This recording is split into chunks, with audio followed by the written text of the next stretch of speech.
बीडमध्ये काढण्यात आलेल्या सर्वपक्षीय मोर्चात नागरिकांनी मोठ्या संख्येने सहभाग घेतला। संतोष देशमुख यांच्या मारेकऱ्यांना फाशीची शिक्षा देण्याची मागणी जी ती यावेळी करण्यात आली। तर वाल्मिक कराडला तुरुंगात टाकण्याची मागणी देखील नेत्यांनी सरकारकडे केली आहे। काय नाही आत्ताचा बाप कोण आहे? आमची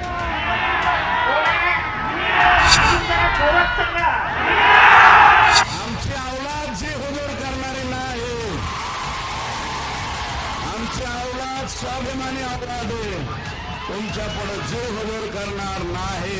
सरकार तुमचं सगळं लफडं तुमचं ते आता नवीन एसपी आलं तिथे का तर लोक धरतंग नंबर आहे आला लय निभाव लागले ते धरतंगला धरून वडी त्याचा दाखव जाणता सगळं आधी आड गेलेले माझे वडील मला नंतर कधीच नाही दिसणार। मी एवढीच विनंती करते की आज जसे तुम्ही मोठ्या संख्येने माझ्या सोबत व माझ्या कुटुंबासोबत आहात तसेच तुम्ही सदैव आमच्या सोबत राहा।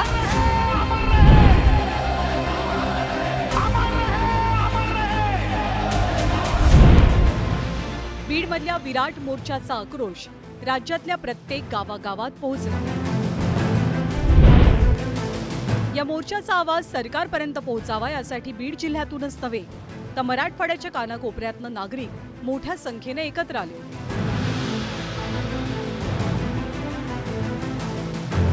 सकाळपासूनच मोर्चेकरी बीडमध्ये जमायला सुरुवात झाली।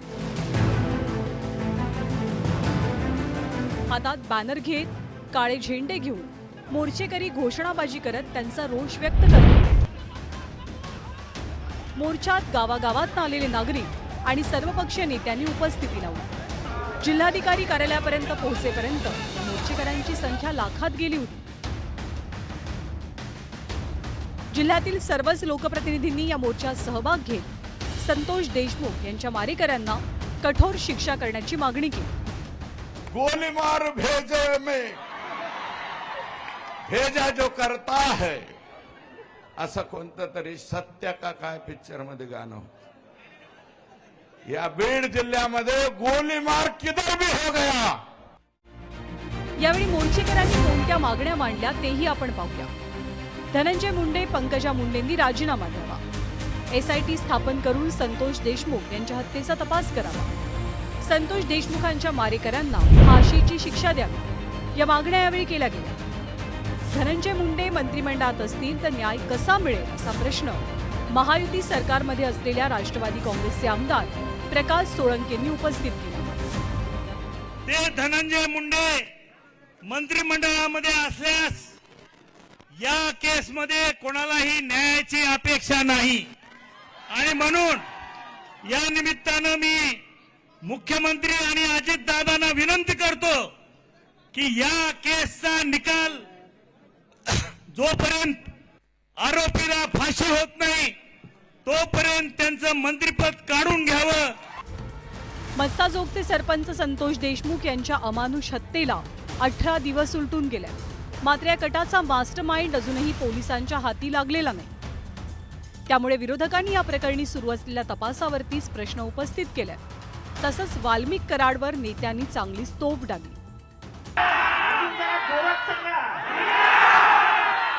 एवढी जनता सांगते तरी आपण नाव नाही घेत। एवढ्या जनतेला माहिती आहे आकाचा बाप कोण आहे तर त्याला मंत्रिमंडळात ठेवलाय कशाला? तेव्हा मंत्रिमंडळाचा पहिला आखला याला राजीनामा द्यायला सांगा आणि दुसरा विषय काय करा तर याला 302च्या आरोपामध्ये अगोदर गुन्हेगार करा, तरच खऱ्या अर्थाने न्याय होईल, नाही तर आम्हाला न्याय होणार नाही। ढोंग नको, राजकारण नको, आपण काय पाहिजे तर न्याय पाहिजे आणि न्यायासाठी झटणारे आम्ही सर्वजण आहोत।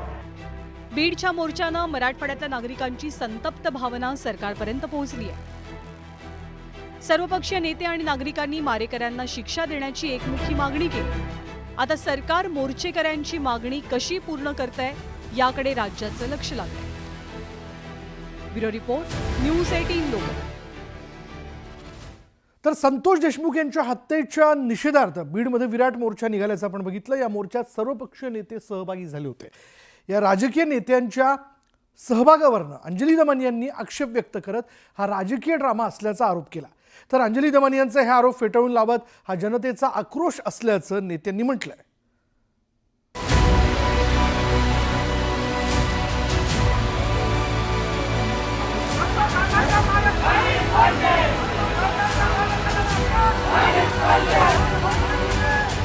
मस्साजोगचे सरपंच संतोष देशमुख यांच्या हत्येच्या निषेधार्थ आणि हत्या प्रकरणाच्या सूत्रधाराला अटक करण्याच्या मागणीसाठी बीडमध्ये विराट मोर्चा निघाला.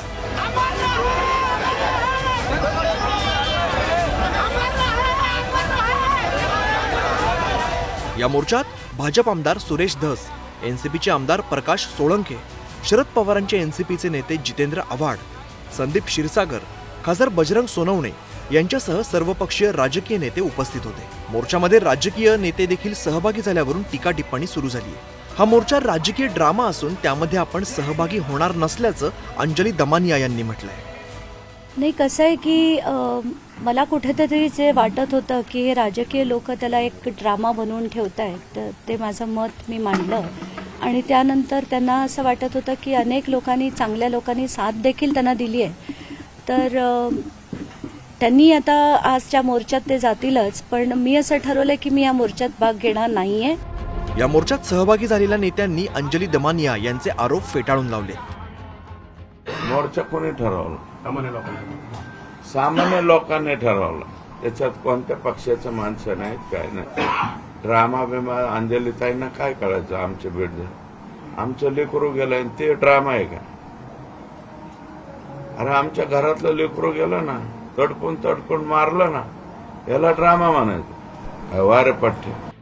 अंजली दमानिया यांच्या वक्तव्यावरती मोर्चात सहभागी झालेल्या सामान्य महिलांनी देखील प्रतिक्रिया दिली. आजचा मोर्चा हा राजकीय मोर्चा नसून सामाजिक मोर्चा असल्याचं सामान्य महिलांनी म्हटलंय. आमची मागणी आहे, आज आमच्या संतोष अण्णाला जाऊन 20 दिवस झालेत, तरी पण कुठंच काही नाही. आणि फक्त 4च आरोपी पकडलेत, बाकीचे आरोपी का पकडत नाहीत? ही सरकारनं बारकाईनं लक्ष घालायला पाहिजे. आज जर न्याय आम्हाला नाही जर मिळाला तर आम्ही मुंबई पोस्टर धडकायला तयार आहेत. आमची 3 आरोपीचा मर्डर केला. का मर्डर केला? कोण आहे याच्या मागे मर्डर करण्यामागे? आज या महामानवाच्या समोर आम्ही उभे आहेत. काय वाटत असेल त्या महामानवाला? आम्ही हा मोर्चा जो आहे तर तो मोर्चा हा राजकीय नसून हा सामाजिक आहे आणि त्या व्यक्तीला न्याय मिळावा म्हणून हा मोर्चा आहे. पूर्ण गावाला काय, पंचक्रोशीतल्या सगळ्या गावांना वाटतं की त्यांचा वाली गेला आहे. या प्रत्येक गरीब कुटुंबाने आता कुणाकडे बघायचं आहे? माझ्याकडे खरंच शब्द नाही सांगायला. देशमुख कुटुंबाला न्याय मिळेपर्यंत या कुटुंबाच्या पाठीशी उभं राहणार असल्याचं अंजली दमानिया यांनी स्पष्ट केलंय.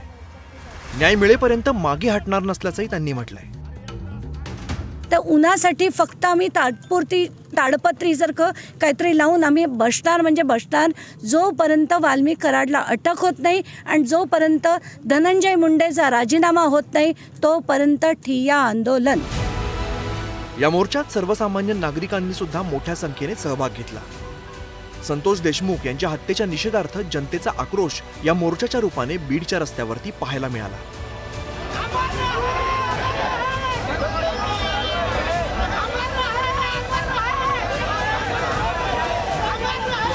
Bureau report, news 18 Lokmat.